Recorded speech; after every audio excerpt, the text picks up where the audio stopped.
Hi, my name is Bryan Kim, and today I'll be presenting my models and experimental findings on an object in constant velocity.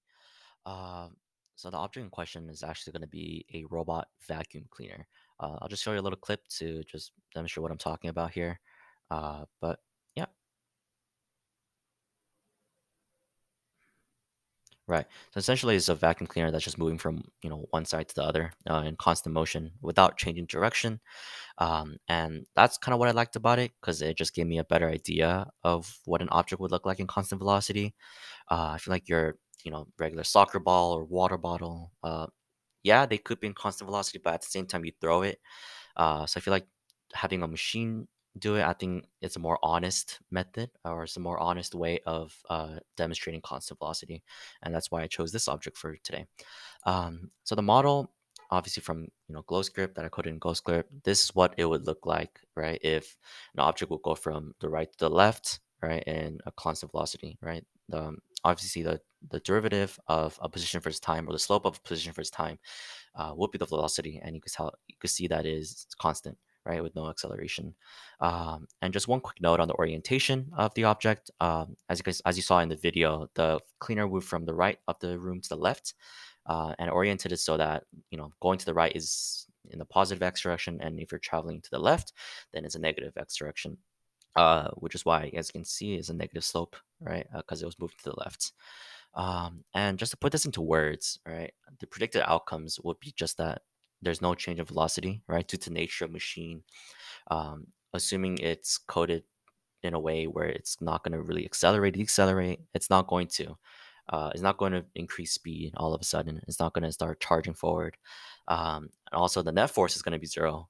There's no change in momentum, as you know from the momentum principle. Um, because there's no change in velocity, there's no change in momentum either, and thus no real net force. And also, just the action reaction pair over here would be the propulsion from the machines, right? The machine engine that's propelling the wheels forward, and the friction that's also acting upon it due to the nature of the floor. Um, and just in general, the expected action is that the robot keeps just moving left, right, at a constant speed without changing direction at all until it hits a wall. And until, yeah, when it hits a wall, it's going to change direction, obviously, and move in a different one. But until then, it's going to keep going. And this also demonstrates inertia, which I also find really cool, right? Until a force is acted upon it, right? The robot cleaner is going to keep moving in one direction with no change of velocity. Now going on to the actual experiment, this is the graph I got from Tracker when it auto tracked my vacuum cleaner.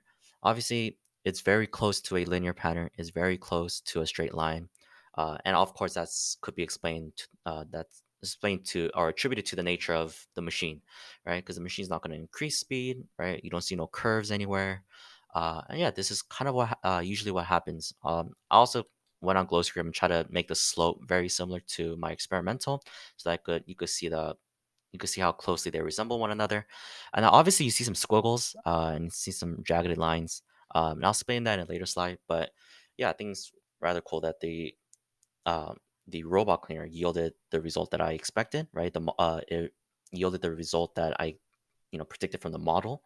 And yeah, I think it's good that it's very similar. Now again, the experimental model showed a linear pattern in the position versus time graph. And again, it's not fully linear though. I feel like there are a lot of curves and jagged lines there. And but I don't think that was due to the machine speeding up randomly or slowing down, but rather my errors. I think it was a lot of human errors to it. Like one would be like the horizontal orientation, right? I believe when I filmed the video, it wasn't fully horizontal. I think it was like a couple degrees up the horizontal axis, and maybe I didn't. I think I didn't do that right, and that could possibly mess with tracking. Another thing could be like shaky camera because I can't keep my hand still for 5 seconds. Uh, that could also affect the tracker's auto tracker positioning. But yeah, those are the two main ones. Maybe if I had a tripod, the line would be more smoother with no jagged lines. But yeah, and just final additional questions: what if the orientation were different? All right. Obviously, for this one, I made it so that traveling to the right would be traveling the positive x direction, and traveling to the left will be traveling the negative x direction. But if I were to make the orientation so that um, the positive x direction is wherever the robot's going. Then obviously this graph wouldn't be a slope negative. Rather, it would be sloped in the opposite direction. It would be more positive. Another question would be, how is zero net force achieved? I believe that because this was just filmed in my home, it was very controlled, not much other forces acting upon it, right? I didn't touch it, right? For sure. There was no air resistance, right? Again, the only action reaction pair forces that you could visibly see was the machine, obviously, and friction because it's gliding on the floor. And, if there wasn't friction, it would just fly off. So, yeah, I feel like the fact that it was very controlled um, helps demonstrate that, yeah, the net force could be zero, and that the object will move in constant velocity because there are really no other forces other than the two. So yeah, thank you for listening to my lab, and that was it.